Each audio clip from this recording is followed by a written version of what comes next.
কেন অমিত শাহ এখনো পর্যন্ত এসে দেখা করলেন না পরিবারের সাথে? কেন মোহন ভাগবত বললেন যে রাজ্য সরকার যা তদন্ত করবে আমরা তার পাশে আছি? তৃণমূল দুর্নীতি করলো এবং বিজেপি তাদের ছাড় দিয়ে দিল। যাদের জেলে বসে ভাত আর কুমড়োর ঘ্যাট খাওয়ার কথা ছিল তারা এখন দুপুরে পোলাও মাংস খাচ্ছেন, বিকেলে জিপে চড়ে তৃণমূলের হয়ে প্রচার করতে বেরোচ্ছে। তো খারাপ সময় হোক, মতাদর্শকে রাস্তায় নামিয়ে দেওয়ার মতো কাজ আমরা করবো না। মতাদর্শটা কাঁধের ওপর, মাথার ওপর থাকে। বাংলায় যদি বামপন্থীরা জিততে না পারে, এখনকার ন্যারেটিভ হচ্ছে মন্দির হবে না মসজিদ হবে। বছর দেড়েক আগের সেই আন্দোলন মনে আছে? 3 ছেলে মেয়ে রীতিমতো বিপ্লব করেছিল আরজি করে। গাড়ি আটকে যে আন্দোলন শুরু করেছিল সারা বিশ্বে ছড়িয়ে পড়েছিল। আজ সেই ছেলের সঙ্গে বসে রয়েছি মুখোমুখি, কলতান দাশগুপ্ত, পানিহাটির প্রার্থী।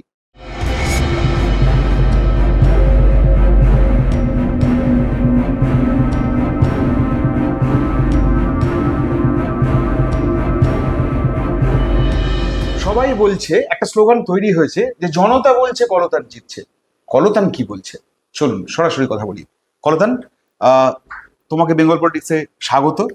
এর আগে অতীতে বেশ কিছু ইন্টারভিউ তোমার নিয়েছি, কিন্তু কখনো মুখোমুখি নিয়েছি, তো ফলে এটা খানিকটা ফর্মাল। হ্যাঁ, তো তুমি প্রথম বলো যে এই সিচুয়েশনে, মানে তুমি ধরো প্রায় মাসখানেক হলো তো প্রচার, মানুষের কাছাকাছি পৌঁছানো, সমস্ত কাজকর্ম করেছো। আজ দিন 10 পর ভোট, কি পরিস্থিতিতে দাঁড়িয়ে আছো তুমি? প্রথম কথা হচ্ছে যে ওই দিন আরজি করে 3 জন ছিল না, আরো প্রচুর লোক ছিলেন, কমরেডরাও ছিলেন, যারা না থাকলে এই আন্দোলন এই জায়গায় যেত।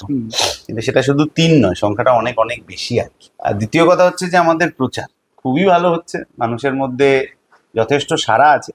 কারণ গত কয়েক বছর ধরে যারা ভোট দিয়েছেন কিন্তু আসলে কিছু পেয়ে ওঠেনি, ভোট দিয়েছি বছর পর বছর, তারপরে একই রকম জমা জলের জঞ্জালের সমস্যায় জীবন কাটাচ্ছি, একই রকম সরকারি হাসপাতালে গেলে রেফার হয়ে যেতে হচ্ছে, এই সমস্যার মধ্যেই জীবন যারা কাটাচ্ছে তারা এবার হচ্ছে যে বামপন্থীদের উপর ভরসা রাখছেন, গোটা পশ্চিমবাংলায় রাখছেন, পানিহাটিতেও রাখছেন।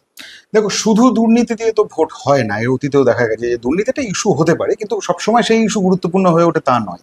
পানিহাটি তোমায় গ্রহণ করবে বা তোমায় চাইবে, শেষ পর্যন্ত তোমায় জেতাবে, এর 3টে মেজর কারণ কি হতে পারে? পানিহাটিতে বামপন্থীদের মানুষ গ্রহণ করেছেন সেটা রাস্তাঘাটে, মিটিং মিছিলে ইত্যাদিতে দেখা যাচ্ছে। আমাদের এখানে যে মহামিছিল হয়েছে বা মানুষের যেরকম সমর্থন রাস্তাঘাটে বেরোলে দেখা যাচ্ছে। বাম আমলে পানিহাটিতে পরিশ্রুত পানীয় জলের একটা প্রকল্প চালু হওয়ার কথা ছিল, তার গণশক্তির কাটিং ইত্যাদি আছে, যেটা ওটা শিলান্যাস হলো আর কি। এখনো গঙ্গার ধারে গেলে তার প্রজেক্টের প্রথম যে তৈরি হয়েছিল সেটা আছে, ফলকটাও আছে। কিন্তু তারপরে যে বিস্তীর্ণ তৃণমূলের আমল 3-4 বার ফিতে কাটাকাটি হয়েছে যে এই চালু করে দেবো, এই চালু করে দেবো, সেটা আর চালু হয়। সেটা মানুষের একটা ক্ষোভের কারণ। পানিহাটিতে পুরো পরিষেবা বলতে কিছু নেই। পুরসভার মাতব্বরেরা যারা আছেন তারা অভয়ার দেহকে তাড়াতাড়ি কিভাবে শ্মশানে নিয়ে যাওয়া যায়, কিভাবে শেষ কাজটা করে যাওয়া যায়, এইভাবে বিখ্যাত হয়েছেন পানিহাটির কাউন্সিলর, টাউন্সিলর ইত্যাদি, চেয়ারম্যান ইন কাউন্সিল ইত্যাদি। ফলে এইটা মানুষের একটা যন্ত্রণার বিষয় আছে। এই চত্বরে যা শিল্প সম্ভাবনা ছিল, কাজের সুযোগ হওয়ার যা সুযোগ ছিল কাজের, সেইগুলোকে কোনোভাবেই ফ্লারিশ করা হয়নি। সেটা কেন্দ্রীয় সরকারের তরফেও হয়নি, রাজ্য সরকারের তরফেও হয়নি। কেন্দ্রীয় সরকারের বিরাট প্রজেক্ট আছে এখানে পানিহাটিতে, বেঙ্গল কেমিক্যাল, যে বেঙ্গল কেমিক্যাল ফিনাইল তৈরি করছে, ন্যাপথালিন তৈরি করছে, প্রতিষেধক তৈরি করছে, সেই বেঙ্গল কেমিক্যালকে ইনভেস্ট করে নতুনভাবে পুনরুজ্জীবন করার চেষ্টা কেন্দ্রীয় সরকার করে। আর রাজ্যের সরকার তো সব বেচে দিতে পারলেই ভালো, সব জমিতে সিন্ডিকেট হবে, ওটা করলেই তৃণমূলের সরকারের কাজ হয়ে যায়। ফলে এই রাজনীতির বিরুদ্ধে পানিহাটির মানুষ বলুন, উত্তর দমদমের মানুষ বলুন, তারা হচ্ছে যে মুখ খুলছেন। ঘরের ছেলে মেয়ের ঘরের কাছে কাজ চাই, পরিযায়ী শ্রমিক হয়ে কেরালা তামিলনাড়ু যাওয়া চলবে। অভয়া এই ভোটে একটা মেজর ইস্যু, এ নিয়ে কোনো সন্দেহ নেই। বিশেষ করে পানিহাটি ধরলে, এখানকারই মেয়ে, এবং তুমিও ওই লজিকেই এখানে প্রার্থী। আবার একই সঙ্গে বিজেপির তোমার পাল্টা হিসেবে অভয়ের মাকেই দাঁড় করিয়ে দেওয়া। বিজেপিকে ভোট দেবে না মানুষ, কেন দেবে না? মানে কি কারণে দেবে না বলে তোমার মনে হয়? বিজেপি গত কয়েক বছর যে দেশ চালিয়েছে তাতে এমন তো কিছু পারফর্ম করেনি। রেলে শূন্যপদ লোপাট হয়ে গেছে, ব্যাংকে শূন্যপদ লোপাট হয়ে গেছে, বিমা, কয়লা শিল্প, ইস্পাত শিল্প, প্রতিরক্ষা শিল্প যা আছে, যেখানে কাজের সুযোগ হতো সেই সব ওরা বেচে দিয়েছে। আমি আমাদের পরিবারের লোকজন প্রেশার সুগারের ওষুধ খান, সেই ওষুধের দাম গত কয়েক বছরে অনেক বেড়ে গেছে, কারণ বড় বড় কোম্পানিগুলো ইলেকটোরাল বন্ডে বিজেপিকে টাকা দিয়েছে, ফলে আমার আপনার পকেট থেকে বিজেপি টাকা লুটে নিচ্ছে। এবং হাথরাস, উন্নাও, কাঠুয়া এই ধরনের সমস্ত ঘটনায় বিজেপি মহিলাদের কোনো নিরাপত্তা দিতে পারেনি। যে ভারতীয় অ্যাথলিটরা ভারতবর্ষকে গর্বের জায়গায় আনলেন, মেডেল জিতে আনলেন, তাদের ওপর নির্যাতনে বিজেপি নেতা অভিযুক্ত, বিজেপি কিন্তু কোনো ব্যবস্থা নিল না। তাহলে যারা মালা পরিয়ে মিছিল করে রাস্তায়, তিনি জামিন পেয়েছেন বলে, তারা কি করে নারী নির্যাতনের বিচার করবে? যদি বিচার করার ছিল, তাহলে এতদিন হয়ে গেল সিবিআই এর তদন্ত অভয়ার ব্যাপারে 1 ইঞ্চি এগোলো না কেন? কেন সিবিআই এর কাছে করা 50টা প্রশ্ন তার জবাব এখনো এলো না? কেন সিবিআই এর হলফনামা বদলে গেল? কেন অমিত শাহ এখনো পর্যন্ত এসে দেখা করলেন না পরিবারের সাথে? কেন মোহন ভাগবত বললেন যে রাজ্য সরকার যা তদন্ত করবে আমরা তার পাশে আছি? এই প্রতিটা প্রশ্নের জবাব নির্বাচনের মুখে বিজেপিকে এসে তো মানুষের কাছে বলতে হবে, সেটা তো ওরা বলতে পারবে না। তৃণমূলের দিক থেকে যদি ব্যাপারটা ভাবা হয়, মানে তৃণমূল তো বেশ কিছুদিন ধরে এখানে ক্ষমতায় থেকেছে, তৃণমূলকে ভোট দেবে না কেন? মানে কি কারণটার জন্য তৃণমূলকে এবার ভোট দেওয়া উচিত? শুধুমাত্র পুরসভার ব্যর্থতার কারণেই পানিহাটিতে তৃণমূল ভোট পাবে না। আচ্ছা, এখানে আপনি বেরিয়ে দুপা যেতে না যেতে আপনি এটার নাম কেন জঞ্জাল নগরী হয়ে গেছে তার প্রমাণ পাবেন। এই মিউনিসিপ্যালিটি দীর্ঘদিনের, এখানে এখনো কাঁচা রাস্তা। বৃষ্টি কবে হয়েছে? এখনো আগরপাড়ার দিকে বা এদিক ওদিকের জায়গায় জল জমে আপনি দেখতে পাবেন। গত পরশুদিন তৃণমূলের ক্যান্ডিডেট তিনি গিয়ে এলাকায় প্রচার সম্পূর্ণ করতে পারেননি, মানুষ বলেছেন জলের সমস্যা কি হবে, তাকে আবার ব্যাক করে চলে যেতে হচ্ছে।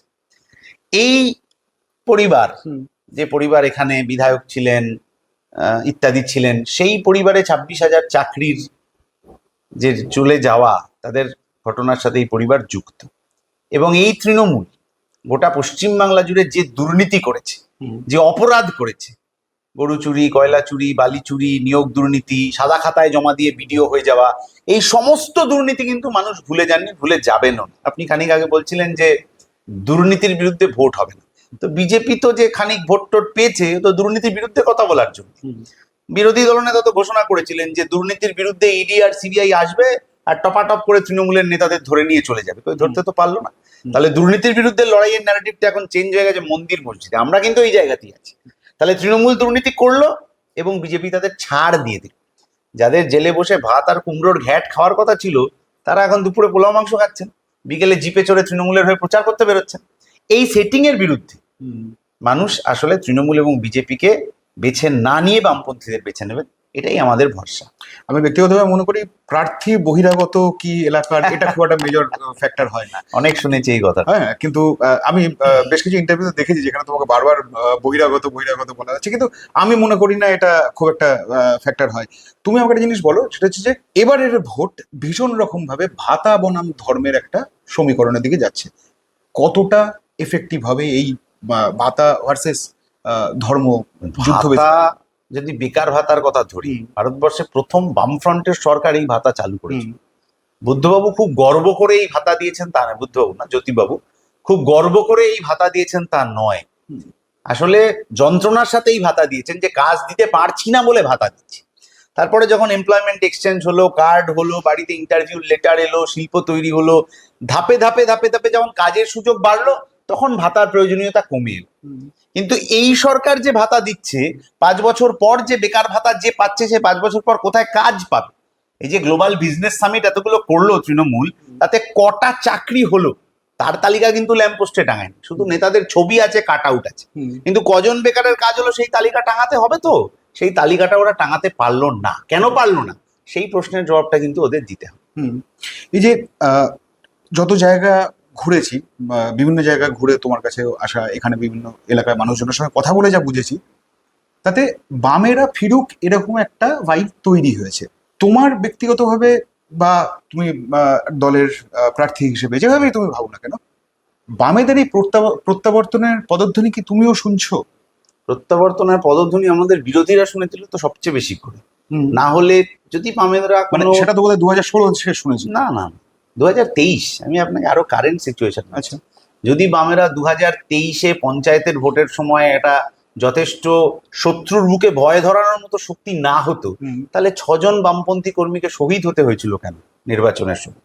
যারা গরু চুরির টাকা, কয়লা চুরির টাকা, বালি চুরির টাকা, নিয়োগ দুর্নীতির টাকা খায়, তাদেরকে সিপিআইএম এর ছাপ মারা ব্যালটকে চিবিয়ে খেতে হয়েছিল কেন? 23-এই তো পাশা উল্টে যেত, 23-এই তো পরিবেশটা বদলে যেত যদি না ওই সন্ত্রাস ইত্যাদি করা হতো। 18-য় আরো মারাত্মক সন্ত্রাস, 23-এ সেই সন্ত্রাসের পাল্টা মানুষ রুখে দাঁড়িয়েছিলেন। এবারও কিন্তু মানুষ সেই রুখে দাঁড়াবে, কারণ 24 সালের ভোটের পর থেকে যা দুর্নীতির বিরুদ্ধে লড়াই হয়েছে, নারী নিরাপত্তার প্রশ্নে লড়াই হয়েছে, সাধারণ মানুষ যে নিজের ক্ষমতাটাকে বুঝতে পেরেছেন যে শুধুমাত্র মাতব্বররা আসবে যা বলবে তাই হয়ে যাবে না, এইটা এবারের নির্বাচনে কিন্তু সেই টেস্টটাই হবে যে মানুষ নিজের ক্ষমতাটা বুঝতে পারবেন এবং মাতব্বরদের কথা অনুযায়ী কোনো কাজ হবে।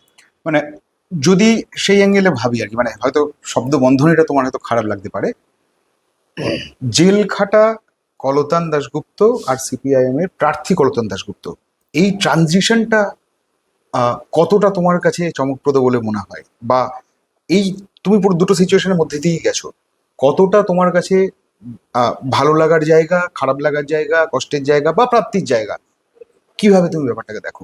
বামপন্থী রাজনীতির জীবনে জেল যাত্রা খুব স্বাভাবিক ঘটনা, বিশেষ করে এই যে সরকার চলছে সেই সময় তো একটা স্বাভাবিক ঘটনা।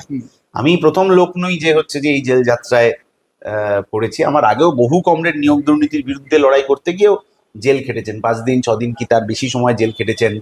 তৃণমূলের অত্যাচারে জেল খাটতে হয়েছে, মিথ্যা মামলায় কয়েক মাস ধরে, এরকম প্রচুর কমরেড ছড়িয়ে ছিটিয়ে আছে।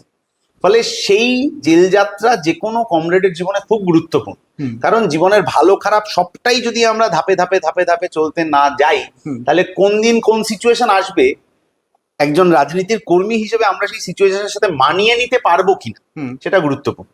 যিনি দুম করে নেতা হয়ে গেলেন, হেলিকপ্টার চড়ে এলেন আর চেয়ারে বসে পড়লেন, আর যদি কোনোদিন সিচুয়েশন খারাপ হয়ে যায় তার কিন্তু দল বদল করা ছাড়া অন্য কোনো উপায় থাকবে না। কিন্তু আমরা এই ভরসায় থাকি যে আমরা যেহেতু ভালো সময় খারাপ সময় কত কঠিন হতে পারে চলার পথ, সেগুলো আমাদের প্রতিদিনের যাপনের মধ্যে আছে। ফলে যত খারাপ সময়ই হোক মতাদর্শকে রাস্তায় নামিয়ে দেওয়ার মতো কাজ আমরা করবো না, মতাদর্শটা কাঁধের ওপর মাথার ওপর থাকবে।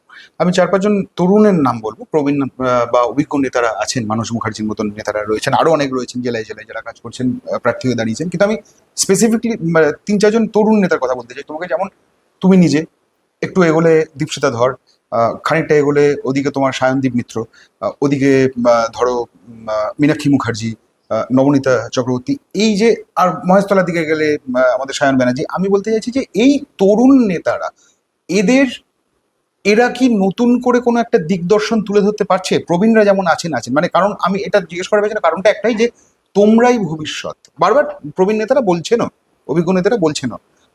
ফলে তোমাদের জেতাটা কি সেই অ্যাঙ্গেল থেকে খুব সিগনিফিকেন্ট হবে, মানে সিগনিফিকেন্ট হবে মানে খুব জরুরি একটা বিষয় হয়ে উঠবে, মানে না জিততে পারলে কি ভবিষ্যতের দিকে তাকিয়ে খানিকটা থমকে দাঁড়াবে? বাংলায় যদি বামপন্থীরা জিততে না পারে তাহলে মানুষের ভবিষ্যৎ তো প্রশ্নের মুখেই পড়বে, স্বাভাবিক তাই না? কারণ যে বেকার ছেলে মেয়ে কাজ না হওয়ার জন্য পরিযায়ী শ্রমিক হয়ে যেতে হচ্ছে, যে ছেলেমেয়েরা এখানে তার যোগ্যতা অনুযায়ী কাজ পাচ্ছে না, যে ছেলে মেয়েদের কাজে জব স্কিল মিসম্যাচ হচ্ছে।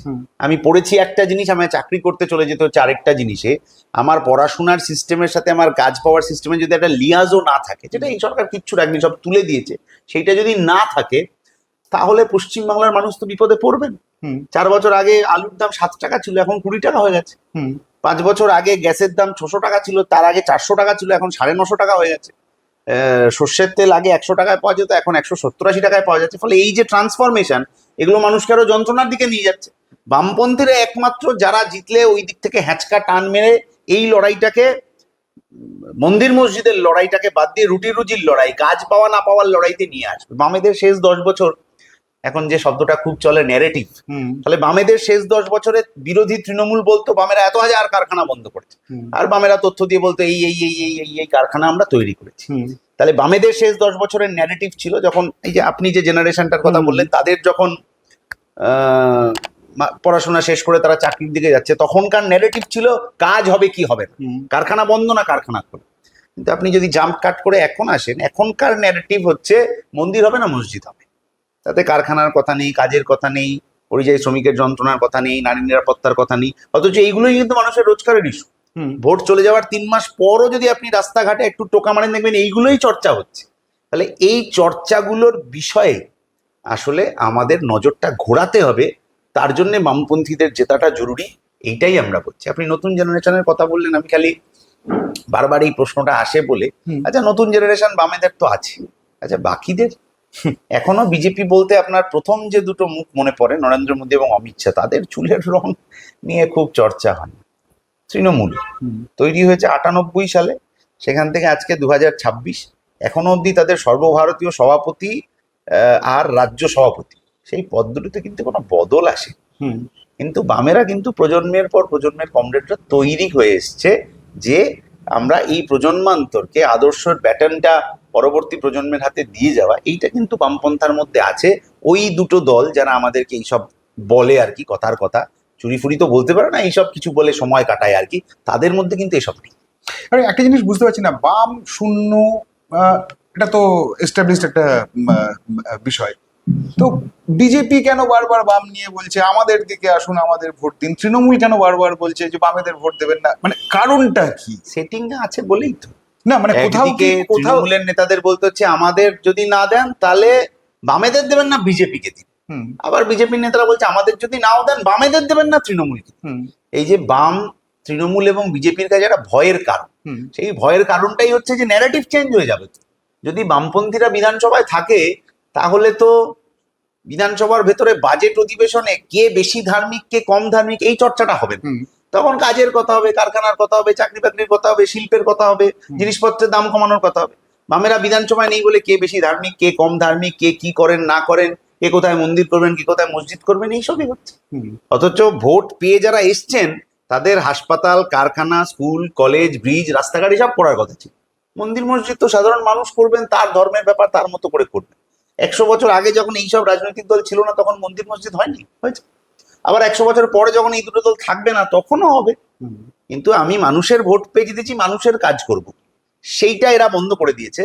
এবং ওই বন্ধ করার রাস্তায় বামেরা যদি ঢুকে পড়ে তাহলে যে আসলে ওদের মিথ্যে কথাগুলো মানুষের কাছে এক্সপোজ হয়ে যাবে, এই ভয়টা ওরা পায়। প্রার্থী কলতান দাশগুপ্ত, বাবা কলতান দাশগুপ্ত এই দিকের দায়িত্বটা তো পালন করছো, ওই দিকের দায়িত্বটা কিভাবে পালন করছো?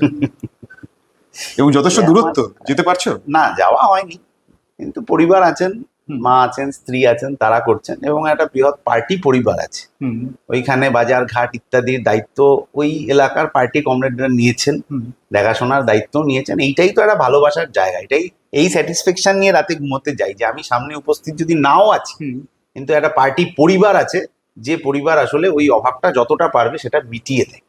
এইটাই তো কমিউনিস্ট পার্টি। একটা খুব মানে গতকালের কাগজে দেখছিলাম না, খুব যন্ত্রণার খবর আর কি, যেটা হচ্ছে যে জোনা ছয়েক যাদের এসআইআর এর নাম ওঠেনি তারা স্বেচ্ছা মৃত্যুর জন্য আবেদন জানিয়েছে। এটা তুমি বামপন্থী নেতা হিসেবে তোমার কাছে এটা কতটা কষ্টের, এবং এসআইআর এখানকার পানিহাটির চত্বরে কতটা এফেক্ট রাখতে পারে? তোমরা ভোটে জিতলে এর বিরুদ্ধে কিভাবে কাজ করবে? আমরা ভোটে জিতিনি যখন, তখনই মুস্তারি বানু এর বিরুদ্ধে মামলা করেছে নভেম্বর মাসে, কিন্তু এসআইআর শুরুর সময়। তৃণমূলের মতো ওরকম লোক দেখানো মামলা করা হয়নি, গোটা প্রসেস শেষ হয়ে গেল, তারপর ফেব্রুয়ারি মাসে গিয়ে মামলা করা। মুস্তারি বানু নভেম্বর মাসে বুঝেছিলেন যে এটা একটা মানুষকে বিপদে ফেলার চক্রান্ত, এবং এটা একদম ধর্ম জাতকে টার্গেট করে হয়েছে। বিজেপি তাই চেয়েছে মৃত ভোটারের নাম বাদ যাক, সেটা সবাই চেয়েছিলেন, তৃণমূল বিজেপি বাদে বোধহয়। মুখ্যমন্ত্রী বলেছিলেন না কোনো নাম বাদ যাবে না, কিন্তু আমরা চেয়েছিলাম মৃত ভোটারের নাম বাদ যাক। দুপুরবেলা করে আমার না দেখা ঠাকুরদা এসে ভোট দিয়ে চলে যাবে, এটা তো কোনো কাজের কথা না। কিন্তু যারা যোগ্য ভোটার, সেটা পানিহাটি হোক কি দমদম হোক কি খড়দা হোক কি যেখানে হোক, যোগ্য ভোটার কেন ভোট দিতে পারবেন না, এই কথা আমরা বারংবার বলেছি। কিন্তু যে ভয়ঙ্কর ভাবে যোগ্য ভোটারের নাম বাদ গিয়েছে, 2 চব্বিশ পরগনায় গিয়েছে, নদিয়ায় গিয়েছে ভয়ঙ্কর ভাবে, মালদা মুর্শিদাবাদে গিয়েছে, সেইটা একেবারে মানুষকে বিভ্রান্ত করে দেওয়ার ষড়যন্ত্র। এবং আসলে এটা খানিকটা বিহারের মতো মডেল ফলো হয়েছে, যে যে আমাকে ভোট দেবে না আমি একটা আশঙ্কা করছি তার নামটা বাদ দিতে। বিহারে তো যেখানে গতবারের ভোটে 5,000-এর কম মার্জিন ছিল, সেসব জায়গায় 27-28 করে নাম বাদ পড়েছিল। আমাদের এখানেও তাই হলো, সংখ্যালঘু অংশের ব্যাপক অংশের নাম বাদ পড়ল। পানিহাটিতে কিন্তু ধর্মীয় সংখ্যাগুরু যারা, সেই অংশেরও ব্যাপক অংশের মানুষের নাম বাদ পড়লো, যারা 2 প্রজন্ম 3 প্রজন্ম ধরে এখানে রয়েছেন তাদেরও নাম বাদ। কেন বাদ কেউ জানে, কেউ কোনো উত্তর দিতে পারছেন না। নতুন যারা ফর্ম 6 ফিল আপ করলেন, অল্প বয়স্ক ভোটার, নতুন ভোট দেবেন, তাদের নাম উঠলো না, কেন উঠলো না কেউ জানে। ট্রাইব্যুনালটা কবে হবে, এবারে ভোট দিতে না পারলে পরের বার দেখা যাবে। আচ্ছা, মাঝপথে যদি বিজেপি আবার কোনো একটা এরকম ষড়যন্ত্র নামিয়ে আনে যে যাদের শেষবার ভোটে নাম নেই তাদের আমরা নিয়ে অন্য কোথাও রাখবো। রাজারহাটে তো তৃণমূল ডিটেনশন ক্যাম্পের জমিটা দিয়েছে বিজেপিকে, সেটিং তো এইভাবেই আছে। তাহলে যদি এই ধরনের কোনো কাজ করা হয়, সেই আশঙ্কাতে কিন্তু ভোটের কথাই ছিল না তখন, যখন নভেম্বর মাসে মোস্তারি বানু গিয়ে মামলাটা করেছিল। ফলে আমরা যেমন কোর্টের ভেতরের লড়াই করছি, তেমনি আমরা বাইরের লড়াই করেছি, যে পাড়ায় পাড়ায় আমরা হচ্ছে যে বুথ ক্যাম্প করেছি, মানুষের বাড়ি বাড়ি গিয়ে ক্যাম্প করেছি, ট্রাইব্যুনালে যেতে হলে কি লাগবে না লাগবে ইত্যাদি আমরা পাশে আছি। আমাদের আইনজীবীরা বলেছেন যদি কোনো মামলা লড়তেও হয় ট্রাইব্যুনাল ইত্যাদিতে, তারা বিনামূল্যে এই ধরনের মামলা হচ্ছে যে লড়ে দেবেন। মানুষের ভোটাধিকার এবং যে ভোটাধিকারকে কেন্দ্র করে আমার বাকি সবগুলো অধিকার যা আমার সংবিধান দিয়েছে তা যেন অক্ষুণ্ণ থাকে, সেটা বামপন্থীরা যতদিন পশ্চিমবাংলায় থাকবে, ভারতবর্ষে থাকবে, মানুষের জন্য সেই লড়াই আমরা লড়ে যাব। এই 1 মাস ধরে নিশ্চয়ই তুমি এই চত্বরে তো প্রায় 1,2,000 মানুষ আছেন, তুমি চেষ্টা করেছো সবার কাছেই পৌঁছানোর। এমন কোনো অভিজ্ঞতা আছে যা তুমি আগামী দিনে বয়ে নিয়ে যেতে চাও? ব্যাপক এই অভিজ্ঞতা, আর মানে এইটুকু সময়ের মধ্যে বলা মুশকিল। মানুষের যন্ত্রণা, মানুষের কান্না, মানুষের আশা, ভালোবাসা, সেই যা পেয়েছি, এই অভিজ্ঞতা গোটা জীবনের পাথে। এবং তার থেকেও গুরুত্বপূর্ণ হচ্ছে তারা যে সাজেশন দিয়েছেন আমাদের। যেমন আমরা- একটা দুটো সাজেশন বলা যায়? মানুষের জন্য কাজ করার ক্ষেত্রে নতুন নতুন কি পদ্ধতি হতে পারে, বা মানুষের সাথে কানেক্ট করার ক্ষেত্রে কি পদ্ধতি হতে পারে, আমাদের ভবিষ্যৎ পরিকল্পনা কি হতে পারে, সেই সব বিষয়ে ব্যাপক মানুষ আমাদেরকে সাজেশন দিচ্ছেন রাস্তার মধ্যে, বাড়িতে যেতে যেতে। সেই সবই আমাদের এলাকা ভিত্তিতেও কেমন কিছু সাজেশন আছে, সেটা ধরে ধরে করতে হবে। আর কিছু আছে আমাদের পলিসি মেকিং এর ক্ষেত্রে, আমরা কাজ নতুন করে তৈরি করার ক্ষেত্রে কি করতে পারি, বহু মানুষ সাজেশন দিচ্ছে। পরিবেশ বাঁচানোর ক্ষেত্রে আমরা কি করতে পারি, যে বহু মানুষ সাজেশন দিচ্ছে। সেই সমস্তই আমরা হচ্ছে যে সময় ধরে ধরে সেই সাজেশনগুলো এলাকায় হচ্ছে যে ইমপ্লিমেন্ট করার চেষ্টা করি। যদি প্রার্থী কলতান দাশগুপ্ত নামের আগে বিধায়ক কলতান দাশগুপ্ত যদি হয়ে যায়, মানে বিধায়ক শব্দটা যদি বসে যায়, কলতান দাশগুপ্ত কি বদলে যাবে?